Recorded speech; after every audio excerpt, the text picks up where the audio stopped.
Stopping the spread of the deadly coronavirus has meant stopping the spread of more than just germs. Goods, parts, and people have been halted in place, crippling a complex system of global trade that nearly every nation has come to rely upon. Months into the crisis, there is still no clarity on what happens next, but at least one thing is clear.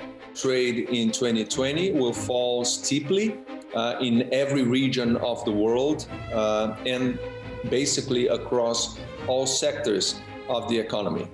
The unprecedented health restrictions have given way to simultaneous supply and demand shocks that have rattled global production and scrambled logistics networks. It's changing consumer habits and calling into question the global trading system that businesses took for granted.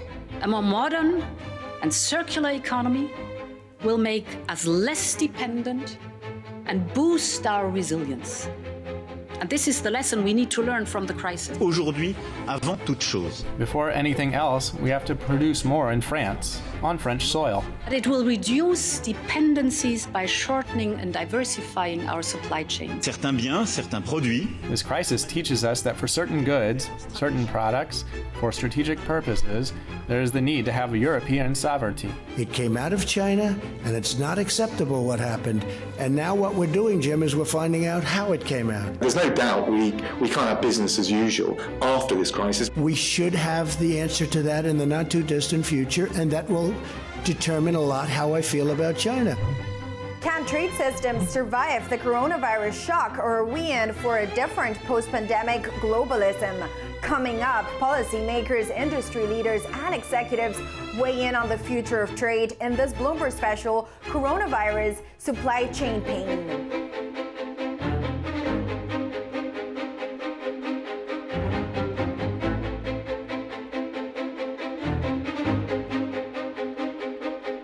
I'm Maria Tadeo. Welcome. Protectionism was rising and growth in global trade was slowing even before the coronavirus.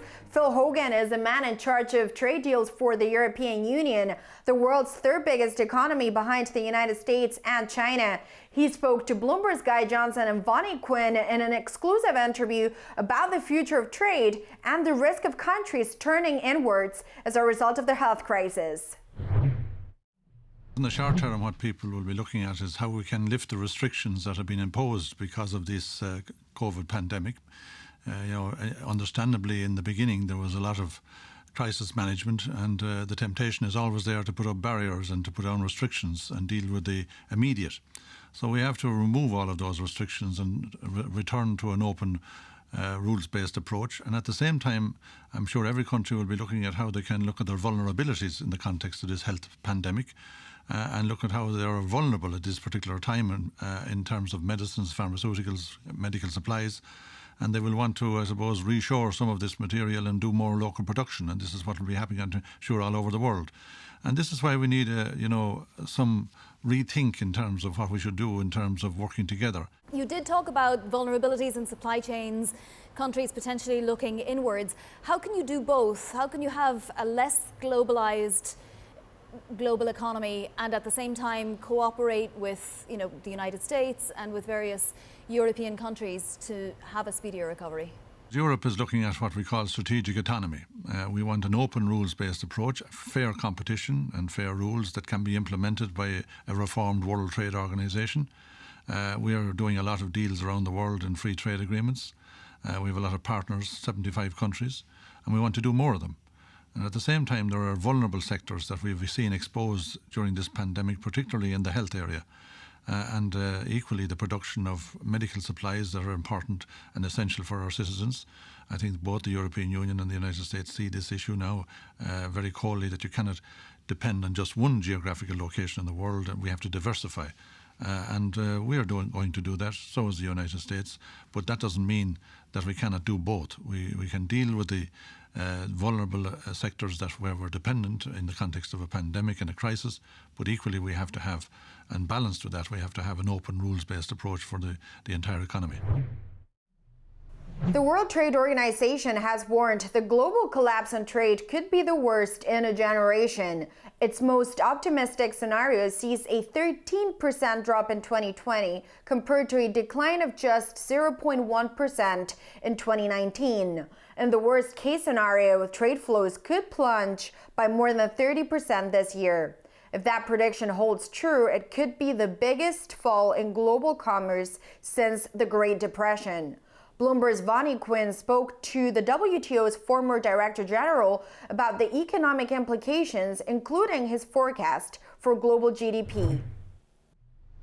I think it's whatever number we can have is a catastrophic one, with the sanitary consequences of this, the economic consequences of this, the social consequences of this, and of course the trade consequences of that are only a sort of tail of this huge crisis, and we can expect world trade to fall in a sort of free fall more than GDP, which, as you know, is already under huge strain. I mean, worldwide evaluations go from -5 to -10. The European Central Bank today said that the European economy could go down by 15%. So all these numbers are horrible, terrible, and trade volumes will follow that because during the crisis, which is a sort of mini deglobalization with huge obstacles to circulation of people, goods, de-stuff in logistics. The only area where there's a bit of good news is services, or at least the part of the services industry which is digitalized. The question is not what's happening short term. The question is what are the longer term consequences of that. Coming up, after the initial shock, companies are waking up to a global economy facing fewer exports, weaker demand, and widespread uncertainty. But how are they shifting their supply chain? That's next. This is Bloomberg.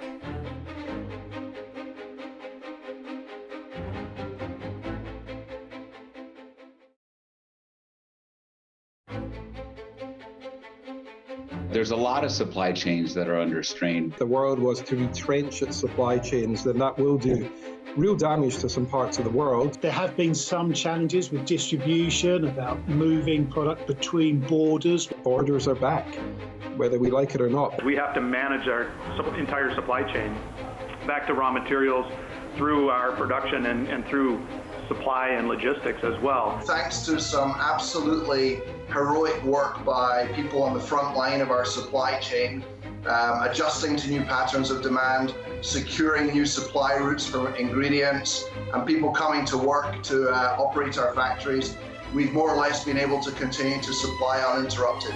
We'll probably shift from what some have said is a just-in-time economy to a just-in-case economy. With all the, I would say, virus impacted global trade, if that lasts for more than 3 to 6 months, and I think we'll start seeing strains on the value chain, supply chain. We are seeing a very fundamental change, and we need to get used to it.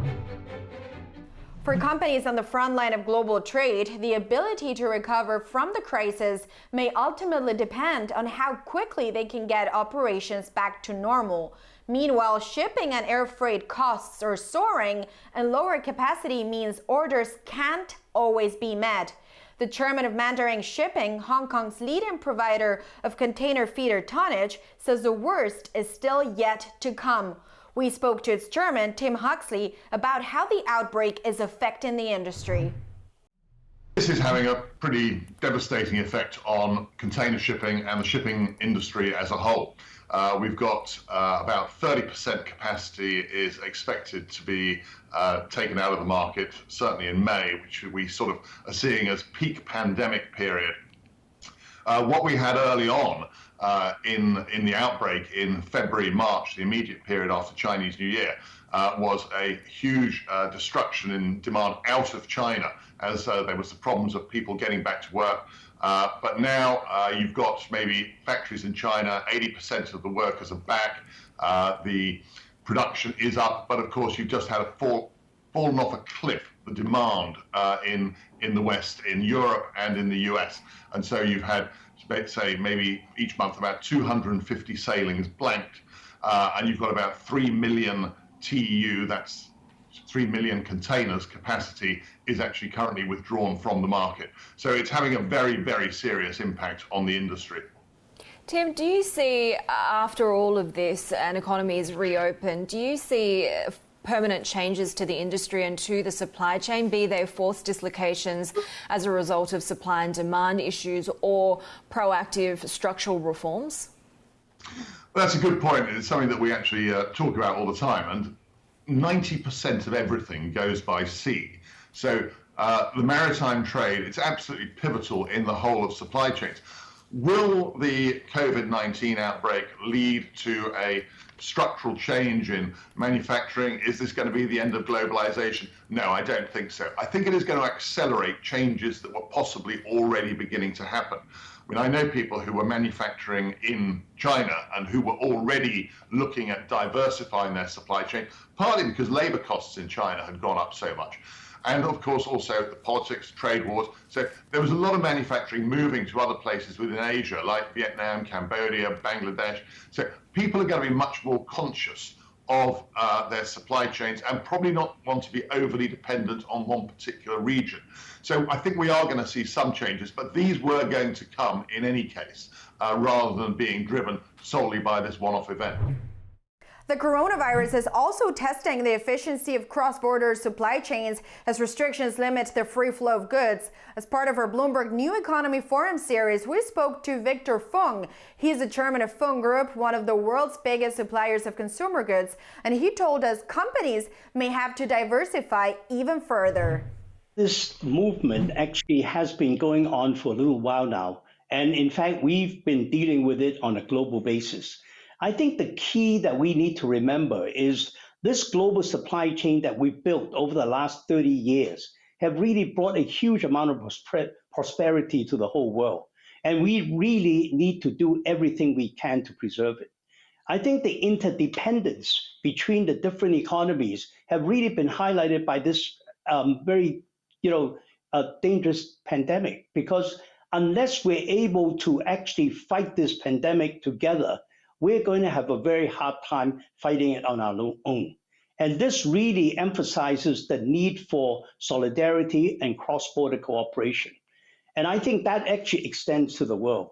I think the biggest issue on everybody's mind now is obviously how do we put an end to this global pandemic? But having said that, every businessman is also thinking, how do we get the global economy going again? And once you think that way, and I think once you start thinking about how we revive the global economy, then I think almost every supply chain you can think of is really stretching across countries and across borders.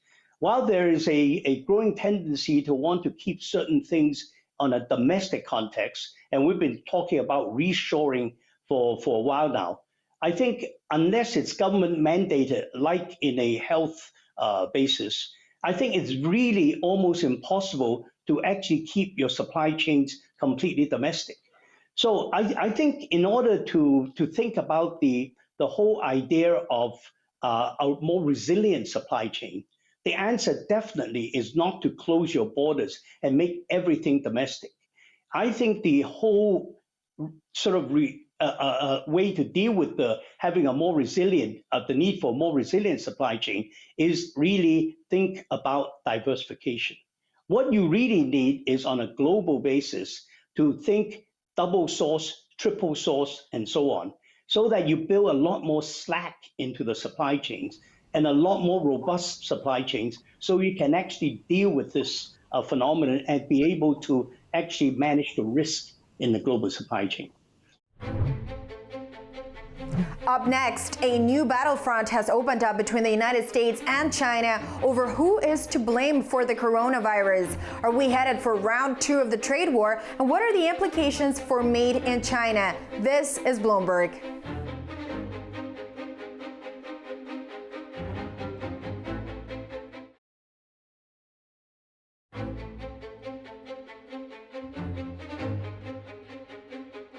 The Chinese are the economy that's restarted. That's good for supply chain for them.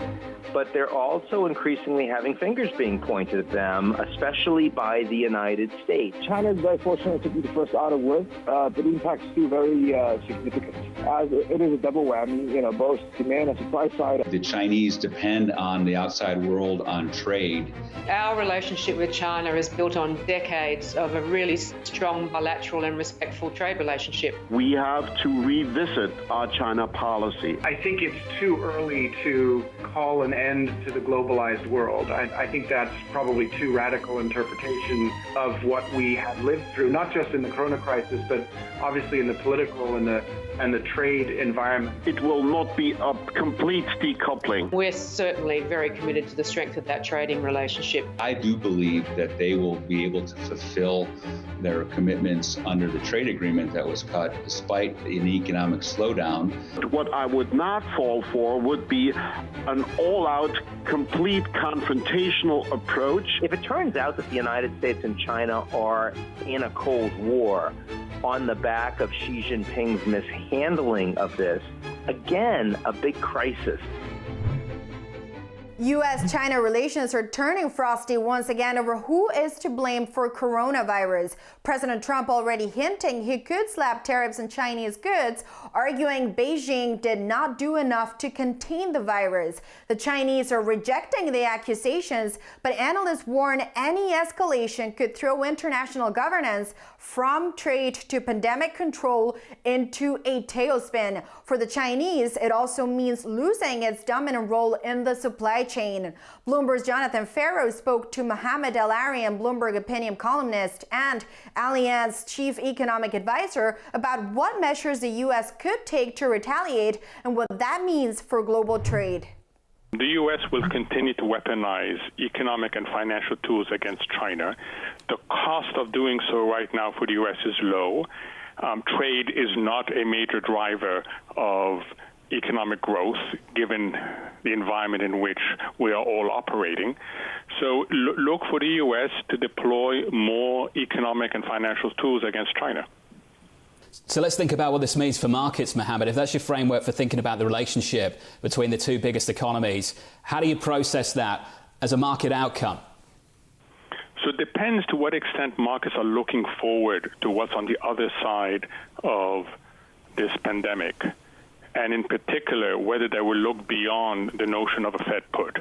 If they look beyond the notion of a Fed put, it is very hard to deny an era of deglobalization. Not 1 year, we're talking about many years, 4 to 5 years of deglobalization, not only because of the Chinese-U.S. tensions that aren't going to go away anytime soon, but also because we're going to see a rewiring of supply chains away from China, and there'll be much more local supply chains as resilience is stressed over efficiency. As relations between the world's two biggest superpowers come under strain, how will the rest of the world respond? Bloomberg's Francine Lacroix-Tomkin spoke to Jörg Wuttke. He's the president of the EU Chamber of Commerce in China, about whether a U.S.-China decoupling is now inevitable or the relationship can still be salvaged. The situation is rather grave. I mean, we came from 2 years already of trade war and now venturing into tech war. And of course, now the coronavirus is sort of knocking down the last pieces of any reconciliation possible. Now, it's really worrisome where these two massive economies are heading. But what can we do? I mean, European business is trying to position itself independently from that. Mr. Wuttke, how do you see supply chains changing? Will they be forever changed, and will they be a lot more inward-looking, domestic-looking? And is that because of COVID-19, or did it start with the U.S.-China trade war in 2019? Well, the upcoming survey of the European Chamber is labeled as Navigating in the Dark. That says it all. We are struggling to understand where we're going to be next week, let alone that we can prepare for next year or the years to come. But I guess that, yes, we will look into other opportunities, multinationals primarily. At the same time, we can't really leave China. In many areas, it is 60-50% of global growth. And so I don't see European companies, for example, also from the data, from the surveys, moving out. Of course, You will look into new projects differently. China will not be the only story in town, but a diversification will take a while. Who has the money now to establish new plants anywhere in the world? Do you see a permanent damage to global trade as a result of coronavirus? Of course. I mean, this is, as Chancellor Merkel put it, the most grave situation since World War II. In manufacturing, we might bounce back faster. Service sector is really going to take a hit. The airlines might not recuperate for 10 years. No, this is unprecedented, and it's guessing what we're going to witness over the next years to come. But does it actually also signal a shift in globalization, or will we get some kind of normal eventually? Well, there are two things. One is the awareness that you might not want to put all eggs in one basket. You have the political dimension. You want pharmaceuticals possibly closer to home. That's the European discussion going on. And then, of course, besides the COVID-19, you have Donald Trump, who is unleashing a tech war with China, trying to hold back high tech for the Chinese industry. And that definitely is going to have an impact on us. We don't know to what extent this will lead, but we all have to work with scenarios these days.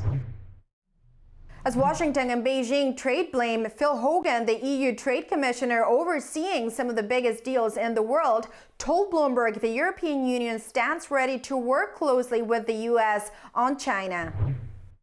There was a lot of excitement in the United States when they signed a Phase 1 agreement with China that it was going to be a game changer. In January this year, this was being celebrated while I was in the United States. And unfortunately for this deal, it seems, that the pandemic is going to make a big difference in terms of its implementation. But at the same time, when I was in the United States in January, the United States, the European Union and Japan signed a very important statement on how we were going to tackle foreign subsidies and the impact that they were having in terms of economic competition and the way it was affecting our companies in relation to competing in a fair way. We are now working together in order to advance this particular statement to like-minded countries and to deepen the cooperation in terms of how we can deal with these issues of state-owned enterprises being subsidised and competing unfairly. European Union has an ongoing negotiation at the moment in terms of an investment agreement as well with China. And these are the issues of forced technology transfer, subsidization of their state-owned companies to compete unfairly, and generally the imposition of industrial subsidies across the board in so many areas of economic activity in China is of great concern to the European Union, and we would love to work with the United States in a more close cooperative way in order to deal with these issues, and we stand ready to do so. Commissioner, you have talked about an end of 2020 target for achieving that accord with China, that trade accord with China. Is that still realistic, given what you have just said? Well, the big issues that I've mentioned that are very well known to the United States and the European Union, like the industrial subsidies and the SOEs and technology generally, these issues are not resolved yet in our negotiations. Neither were they resolved in the Phase 1 negotiations by the United States. So they're very much on the table, and I suppose they are going to be the critical issues that will have to be discussed, and hopefully we can reach an accommodation with China on these issues in the intensive round of negotiations in the coming months. But we are engaged, we are making progress with China, and I hope that we will reach a deal at the end of the year, but it'll be substance over speed. It'll be based on dealing with these issues that I've just outlined in a very firm way.